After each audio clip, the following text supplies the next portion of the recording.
por ahí hace ratito me recordaban que hace 2 años, como que de los últimos eventos presenciales que hubo fue un encuentro sobre Escazú, y luego pues se nos atravesó una pandemia de 2 años, pero nos da muchísimo gusto verles de nuevo por aquí, caras nuevas, caras conocidas, sean todas muy bienvenidas y bienvenidos. Es un gusto podernos ver físicamente nuevamente después de tanto tiempo. Es un gusto podernos reunir para intercambiar ideas, para confundirnos juntos, encontrar claridad y poder seguir avanzando. Son temas complejos y para eso vale la pena tener el conocimiento colectivo que podemos generar entre todas las personas que estamos aquí presentes, más todas las personas que están presentes acompañándonos a través de los medios electrónicos. Estamos jugando con este sistema híbrido para tratar de aprovechar al máximo el conocimiento colectivo, insisto. En esta primera etapa del taller, además de felicitarnos y de darnos el abrazo, aunque sea a la distancia con las personas que están virtualmente participando, lo que queremos hacer es platicar en una primera etapa sobre los resultados obtenidos, qué fue lo que ocurrió en la conferencia de las partes, en la primera conferencia de las partes del Acuerdo de Escazú, que la COP1, como le llamamos de manera afectuosa y de manera más coloquial. En 2021, gracias a que en enero, el 22 de enero, México y Argentina entregaron su instrumento de ratificación, el acuerdo pudo entrar en vigor en el marco de la celebración del Día de la Tierra. Con mucho gusto, entonces, un año después tiene lugar la primera conferencia de las partes. Comentar son las decisiones que fueron aprobadas. En la página de la CEPAL está el documento en extenso, lo hemos compartido también en todos los grupos y redes sociales para que puedan acceder a ellos. Y bueno, yo solo les comentaré una síntesis de estos. ¿Cuáles fueron las 6 decisiones aprobadas? Las reglas de procedimiento de las conferencias, se eligió la mesa directiva, cómo va a funcionar el comité de apoyo a la aplicación y al cumplimiento, los arreglos financieros, cómo van a ser las siguientes conferencias, el tema de defensoras y defensores. Se establecieron las reglas de procedimiento de las conferencias para todas las COPs. Y de manera destaco que se volvió a hablar de que el público va a seguir teniendo participación en tener acceso a los documentos, poder intervenir, poder circular documentos y elaborar propuestas de texto, la organización de eventos paralelos. Se eligió la mesa directiva, Uruguay en la presidencia y 4 vicepresidencias. México forma parte de las vicepresidencias y también se logró que una de las personas representantes electas del público tenga voz, aunque no voto. Estableció un grupo de trabajo de composición abierta para atender el tema de personas defensoras en asuntos ambientales, que debe de integrar a pueblos indígenas y comunidades locales y personas o grupos en situación de vulnerabilidad. Los líderes mundiales en la Cumbre de la Tierra en Río de Janeiro. Comparada, nos pasa la siguiente, esta nos la tomamos al final de nuestra reunión. Creo que sí hemos avanzado, ¿no? Una mujer dirigió este proceso, mexicana por cierto, y creo que haber logrado tanto se debió al empuje que le dio Alicia Bárcenas a esta historia. Y bueno, que una mujer hubiera liderado ya es un logro. Pero tantas personas jóvenes, tanta sociedad civil presente en este acuerdo, creo que es fundamental y lo debemos de... ¿cómo le hacemos para que esto que hemos logrado siga adelante? Tenemos entonces un escenario interesante a continuación. Logramos puntualizar muchas cosas como el acuerdo de Escazú para las mujeres, pero sigue, ¿qué vamos a hacer después de esta primera COP? Gracias. Bueno, tenemos que buscar apropiarnos de él y sobre todo un poco la pregunta es ¿qué puede hacer Escazú por nuestras agendas?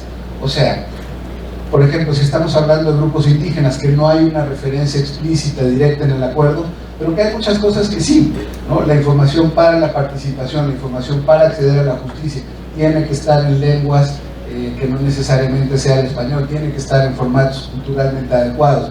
Tenemos que apropiarnos y ver qué o si estamos hablando del convenio 169, cuáles son esas prerrogativas del 169 que se van a cumplir mejor, o las obligaciones del Estado mexicano que se van a cumplir mejor a través de los elementos que presenta el Acuerdo de Escazú.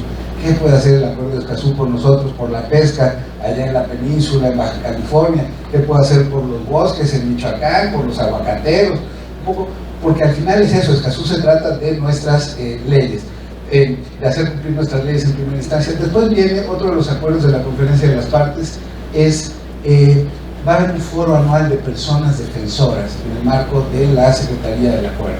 Y esto da para mucho, da para hacer, yo escuchaba ideas de decir, bueno, pues hagamos un conteo regional de, crudo está de rudo, pero de la violencia contra las personas defensoras, ¿no? Bueno, determinar cuáles son las rutas que desde sociedad civil queremos y cómo queremos seguir trabajando, incluso con los resultados también de este encuentro. La otra cosa que me parece muy importante es, o nos parece más bien, es cuáles son las acciones que podemos hacer en los 3 niveles de gobierno. Claro, porque ahora estamos muy pendientes de qué es lo que diga la federación, pero bueno, qué dicen los estados, qué dicen los municipios. Por ahí tenemos la presencia de unos compañeros de Uxpanapa, en Veracruz, que nos van a contar. En fin, también podemos ir aterrizando. Yo digo, si los ODS se pudieron localizar en los estados y en los municipios, y la Agenda 21, aquellos que se acuerdan de esto hace muchos años, también se puede hacer el Acuerdo de Escazú, precisiones más de si los estados pueden formar o no parte de los acuerdos internacionales. Los estándares me parece que pueden permear, o nos parece que pueden permear hasta abajo, y definir acciones con los 3 poderes. Escazú nos permite sí trabajar con, digamos, en primera instancia los que están relacionados con los temas ambientales, pero sobre todo los que no están relacionados con los temas ambientales, ¿no? Que son los más importantes, y con los 3 poderes. Tenemos que trabajar mucho con el Poder Judicial. Ya Mauricio Limón en su libro lo decía, Escazú es una hoja de ruta para la justicia ambiental en México, particularmente el artículo 8, en fin. Los legisladores, las y los legisladores federales y estatales, porque ahí están los reglamentos, estos que tenemos atorados hace 15, 20 años, evaluación de impacto ambiental, participación, todo esto que nuestros representantes se han hecho pato, no han podido, o digamos han tenido otras prioridades en los años. Escazú nos va a permitir esa exigibilidad también, porque es de derechos humanos, ¿no? Ya con esto me empiezo a despedir. Ahí hay unas ligas, se van a quedar, les vamos a hacer llegar esta presentación, para que se puedan registrar en el mecanismo, para que puedan conocer más cosas. Y bueno, yo pues quedo abierto a cualquier duda y comentarios, y muchas gracias otra vez, y qué gusto estar acá. Gracias, Juan Carlos. Muchas gracias, Tomás, Olimpia, Tomás. Y tenemos unos minutos para preguntas y respuestas. Por temas de logística, estamos pidiendo que tanto a través del chat como las personas que están presentes nos presenten las preguntas por escrito para poder responderlas. Recuerden, ahorita es esta etapa de clarificación, de que nos platican un poquito más. Tenemos después el siguiente módulo en donde vamos a escuchar por parte de la Agencia de Cooperación, la GIZ, de la Agencia de Cooperación Alemana, la Agencia Francesa para el Desarrollo, y la visión que tiene la cooperación internacional. Y después tenemos la sesión para trabajar entre nosotros, para intercambiar ideas, para confundirnos, para encontrar claridad nuevamente. Tenemos un par de preguntas, ya sé que aquí vienen unas. En lo que recibimos estas, déjame retomar un par de preguntas que tienen por aquí. La primera de ellas es: ¿cuál es la función del mecanismo público regional? A lo mejor Tomás, Olimpia nos puede platicar un poco sobre esta. Muchísimas gracias. ¿Les parece si hacemos 2 preguntas en principio y luego nos vamos con las siguientes? La función del mecanismo público regional, y tenemos otra por aquí. Se contempla crear otro grupo de trabajo, además de pueblos indígenas y personas defensoras de derechos humanos. Son las primeras 2 preguntas. Adelante. Gracias. ¿Cuál es la función del mecanismo público regional? Muy buena pregunta. El mecanismo público regional se establece en la reunión de México de Guadalajara, y es un espacio innovador. Ahora nos parece a todos ya que tendría que ser mejor, etcétera, pero en su momento, para poder generar y facilitar la participación de la gente. Esto viene de el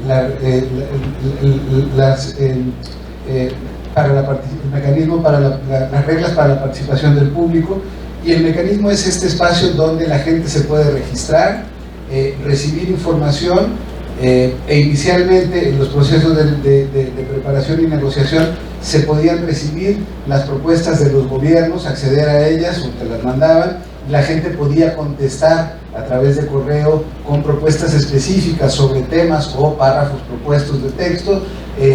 Se podía, la gente que estaba habilitada en el mecanismo podía entrar a una reunión que fuera transmitida de manera remota y hacer una pregunta desde su casa en Curitiba a una reunión en Panamá, y la mesa directiva y la presidencia de la mesa tenían que darle la posibilidad de...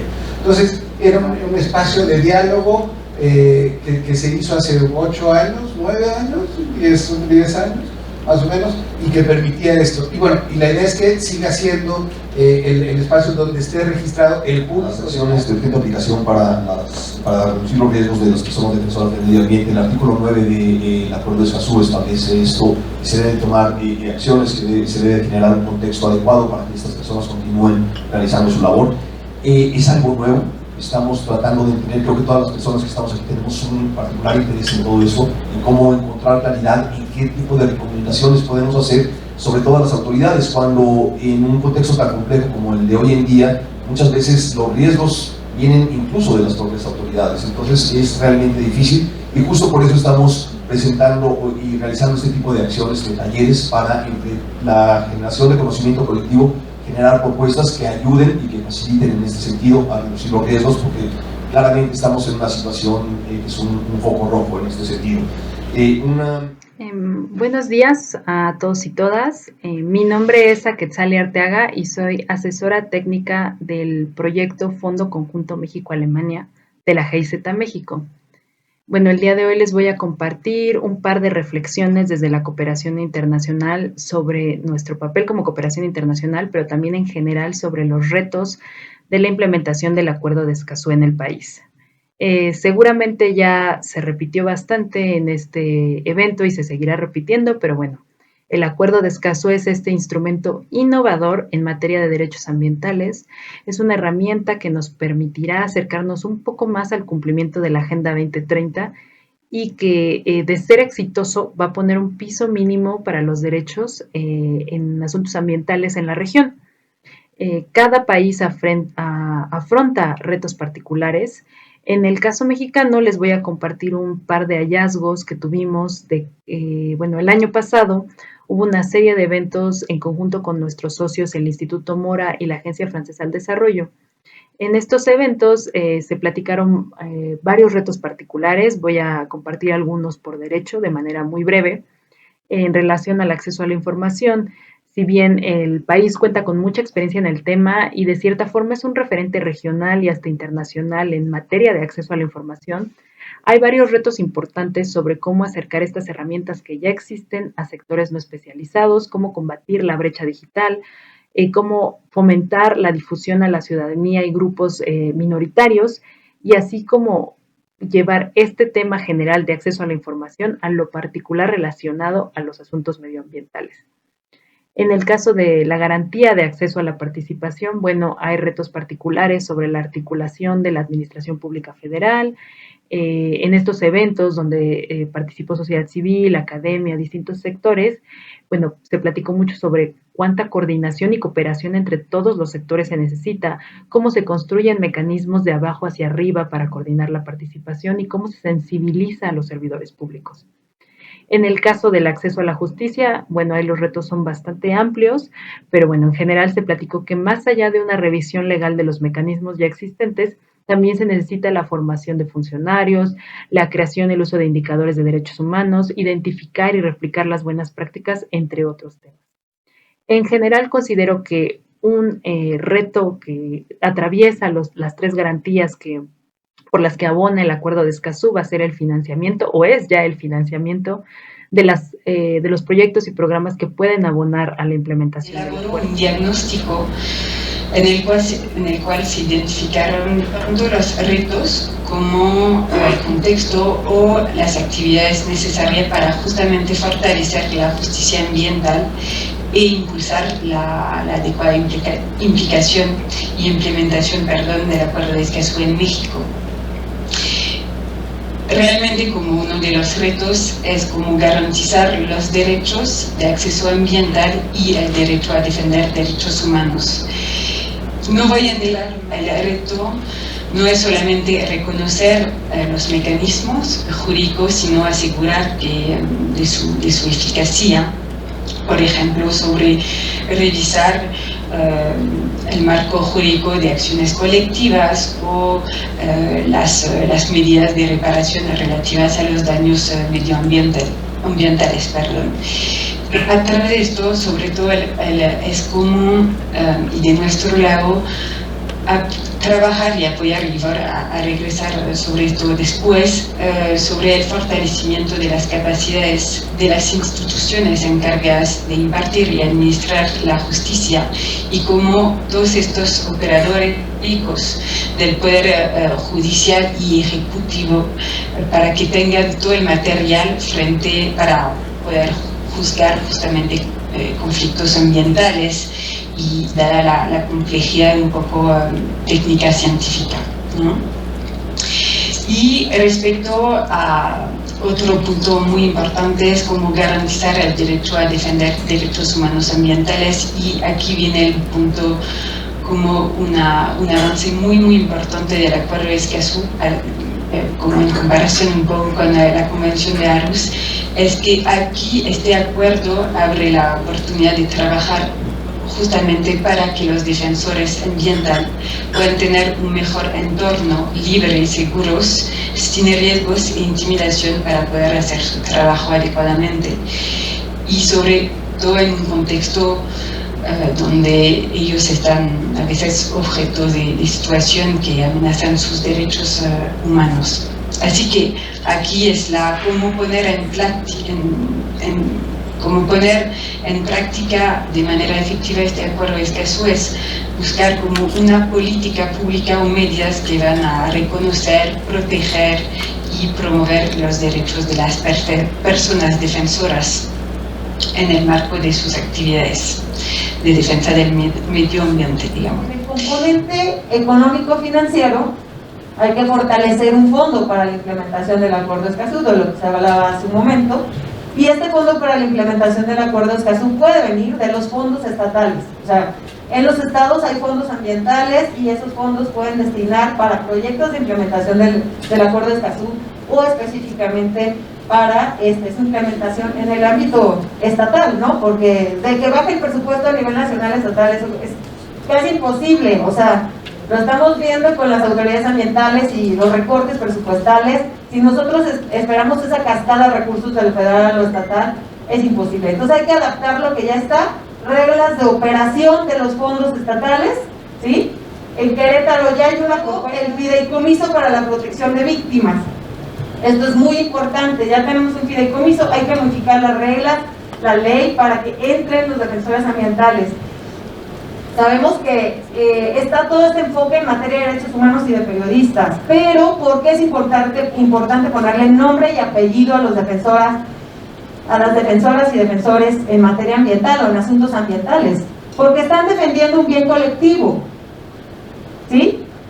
Y otra cuestión bien importante, miren, desde la parte de la psicología social, ya sé aquí mis notas de un artículo que escribí hace poquito, es que no estamos frente nada más a unos actos de violencia, estamos frente a violencia extrema, estamos ante violencia sin límites, y la diferencia de cualquier acto de violencia, un acto de violencia sin límites, es que estos actos de violencia contra los defensores ambientales tienen también un objetivo: presentarse ante la sociedad para desalentar la defensa, y eso debilita la democracia, y eso nos quebranta el Estado de Derecho. O sea, eso es algo todavía mucho más profundo.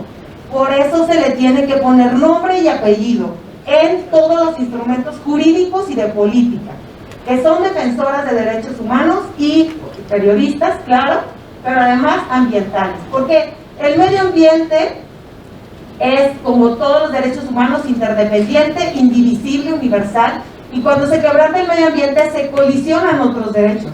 Pero además, al ser un bien colectivo, difuso, de tercera generación, es la política pública la que va a materializar su justiciabilidad. Entonces, otra parte muy importante es que todos como defensoras y defensoras nos unamos en este discurso y que además hablamos de lo que nos une, no de lo que nos separa, y de que nos une el amor y la cultura de paz, porque no podemos estarnos enemistando entre las propias defensoras y defensores. El objetivo del sistema es eso, ¿sí? Y no podemos permitir que si ya nos robaron la paz, nos roben también la unidad. En el tema institucional, tribunales especializados en materia ambiental, unidades en las fiscalías estatales, fortalecimiento de los delitos ambientales, la Defensoría Pública Ambiental, un centro de justicia alternativa en materia ambiental, los mecanismos alternos de solución de conflicto en materia comunitaria son muy importantes, porque los MACs son el instrumento para entender el conflicto. Los mecanismos alternos de solución enfrentan a un sistema cerrado de impartición de justicia, ¿sí? De una centralización de lo que se pretende hacer con la justicia y con la información. También el fortalecimiento en materia de promoción y sanción administrativa a la transparencia y acceso a la información. No se puede quedar en que aquí está la información, ven por ella y págala, o te doy 5 tomos que no vas a poder entender. Aquí se tiene el acceso a la información que fortalecer, el derecho a saber y entender de los grupos vulnerables, de los pueblos, de las mujeres, de los niños, de las personas en pueblos indígenas. Mi nombre es Mariana Linares, trabajo en la Asociación Civil Fronteras Comunes de la Ciudad de México y me dedico a la investigación sobre los derechos del gas en México. Hola, buenas tardes. Mi nombre es Javier Ruiz, también soy abogado ambientalista y yo vengo de la organización Road Center. Al igual que Olimpia, fui parte de las delegaciones que fue presenciada la COP1 del Acuerdo de Escazú. Hola a todos y a todas, mi nombre es Gustavo Miranda, soy consultor en materia de derechos de pueblos indígenas y en lo que se refiere a la instalación de estudios en las cuencas hidrográficas en este país. Actualmente participo en el gobierno de Iztapalapa como secretario técnico y es el primer municipio del país que lleva la implementación del Acuerdo de Escazú. Hola, muy buenos días a todos. Antes que nada, pues gracias a Olimpia que nos hizo esta invitación. Mi nombre es Mireya Hernández Silva, vengo del municipio de Iztapalapa, soy ingeniero forestal en manejo ambiental y bueno, actualmente estamos en el gobierno del estado, en la Secretaría de Desarrollo Agropecuario. Hola, muy buenos días. Bueno, pues mi nombre es Isabel Rosillo. Actualmente estoy en la Universidad Autónoma de Querétaro como investigadora y docente. De ahí pues llevo 16 años dedicándome a la docencia. Del lado del activismo participo en 3 organizaciones principalmente. La primera es la Fundación Cristina Cortinas. Soy vicepresidenta de la fundación. Llevamos más de... Muchísimo gusto estar por acá y junto con todas las organizaciones de la Iniciativa de Acceso a México poder haber convocado este espacio y apoyar en el proceso de facilitación en las mesas de trabajo que tendremos el día de hoy. Muy bienvenidas, bienvenidos. Tenemos una rica convocatoria, muy diversa, de varios lugares del país, de distintos ejes, enfoques temáticos, desde la academia, desde las comunidades, desde el activismo, desde la sociedad civil. Entonces seguro tendremos muy ricas conversaciones y con ánimos de llegar en este segundo momento del día de hoy, pues hacer algunas reflexiones colectivas en mesitas de trabajo. Lo que ya hacemos en azul, lo que quisiéramos hacer a futuro, y cuando estén listas y listos, venir por favor y colocar en el mapa sus tarjetitas. Si ustedes están trabajando en alguna entidad en específico, que varias de ustedes sí lo comentaron así, pues colocan en la entidad en donde es, ¿no? Entonces los mapas además nos van a dar una foto visual de geográficamente dónde están los esfuerzos de este grupo que estamos acabando, ¿vale? Entonces esa es la primera cosa, alrededor de los mapas, observando qué es lo que las y los demás colocan, un poco viendo cómo va quedando ese mapa colectivo.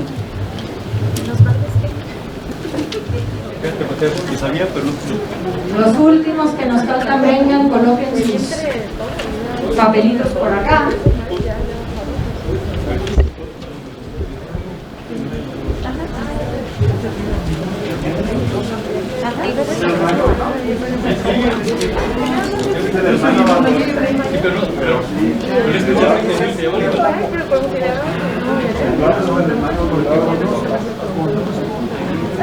Si se fijan, una enorme concentración en el centro, ¿no?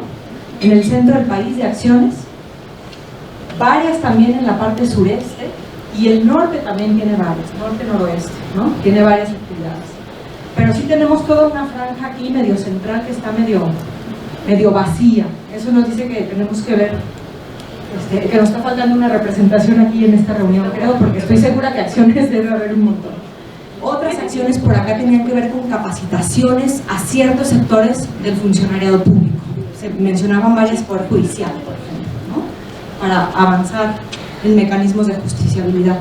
Había otras acciones que tenían que ver con fortalecimiento de las comunidades, o sea, no solo capacitación y difusión, sino también formación. Había otras que tenían que ver con litigio estratégico, por ejemplo. Vimos varias por ahí que tenían que ver con litigio estratégico vinculado al acuerdo.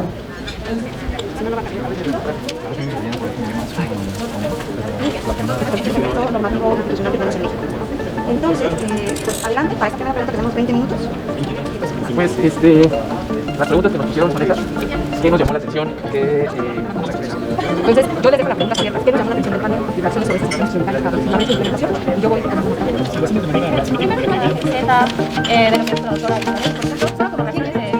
y específicamente, no estoy diciendo que sean los únicos, pero específicamente mencionaron gobiernos y funcionarios de nivel. En este diálogo, esta mesa constructiva, ¿verdad?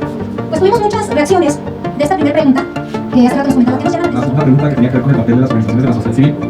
Creo que una manera de pensarlo, responder esa pregunta, entendiendo dos roles que ejercen las organizaciones, que es un rol técnico. ¿Cómo se van a distribuir? Uno de los aspectos críticos también es la falta de representación de las personas defensoras de pueblos indígenas, el mecanismo para la participación y elección de representantes, quiénes van a representar, quiénes van a participar y las competencias. El primer ejercicio fue algunas reacciones a las ponencias y a la plática previa. Una de las primeras reacciones es que nosotros vamos a realizar acciones. Si lo hacen de esta forma, parece que a mí en particular me parece que esto es momento de empezar ahorita. O sea, se ha llevado un proceso previo de participación con la sociedad civil y también es momento de hecho el último diálogo, no fue antes de la pandemia. De hecho, pues, desde el Centro de Colaboración Cívica queremos agradecer la participación de todas, de todos ustedes, quienes hacen posible este tipo de eventos, quienes nos siguen impulsando a organizarlos, a trabajarlos, a convocarles, y de quienes también nos enriquecemos cada vez que les escuchamos, y pues claro, después de 2 años que nos vemos más allá de una pantalla. Para cerrar, voy a pasar la palabra con mis colegas con quienes arrancamos esta mañana, a que nos den quizá unas conclusiones y nos digan también con qué nos vamos, y a lo mejor a que nos introduzcan. Efectivamente, cuando vemos todo lo que falta por hacer, todo lo que no hemos hecho, todos los que no han sido convocados, todos los que no han sido escuchados, es mucho lo que falta por hacer. Pero por eso también me pareció importante iniciar esta mañana con este recuento de lo que sí hemos logrado, y que con esa visión optimista de que pues poco a poco y en la medida de nuestras capacidades, pero queremos seguir adelante. ¿Qué sigue hacia adelante? La verdad es que de pronto también siento que hay una suerte como de desazón, de quisiéramos, podríamos estar haciendo más, pero la verdad, la otra es, recordemos que en este grupo ya tenemos las ideas más o menos, algunas más claras que otras, pero allá afuera, desde la Ciudad de México, en las distintas ciudades medianas, chicas, cabeceras municipales, qué sé yo, etcétera, etcétera, el resto del país Escazú es bien nuevo, y hay que trabajar en varias pistas, hay que pensar en el futuro mediano, una cosa muy técnica, pero no olvidar que seguimos en una primera fase también de dar a conocer, de entender el acuerdo, y que eso tiene que ver no con la CEPAL ni con las Naciones Unidas, incluso, perdónenme ustedes, ni siquiera tampoco con los derechos humanos a nivel regional, tiene que ver con cómo podemos hacer que se cumplan las leyes que tenemos en nuestro país de información, participación y justicia, y cómo las mejoramos. Y ese es un trabajo que todas y todos venimos haciendo en sus distintos frentes y trincheras desde hace muchos años, y vamos a tener que seguir haciéndolo. Escazú es solo una herramienta más para complejizar las explicaciones, pero de pronto siento que nos enredamos así como en la cosa muy profesional. Pues nada, hay que seguir difundiendo el ejercicio, la exigencia. Pero está iniciando en esta etapa de implementación. Creo que ha habido un montón de ideas que si bien se pueden mejorar y hay que analizarlas y aterrizarlas, son un montón de ideas que nos brindan una línea base para seguir construyendo este proceso, para seguir incidiendo y lograr una estrategia que nos permita como sociedad civil realmente tener impacto en la toma de decisiones y hacer realidad el acuerdo de Escazú. Es un gusto volvernos a ver físicamente. Arrieros somos y en el camino andamos. A veces damos 2 pasos para adelante, 1 para atrás, pero volvemos a dar otros 3 para adelante, y de eso se trata. Y ahora creo que los pasos van a ser hacia la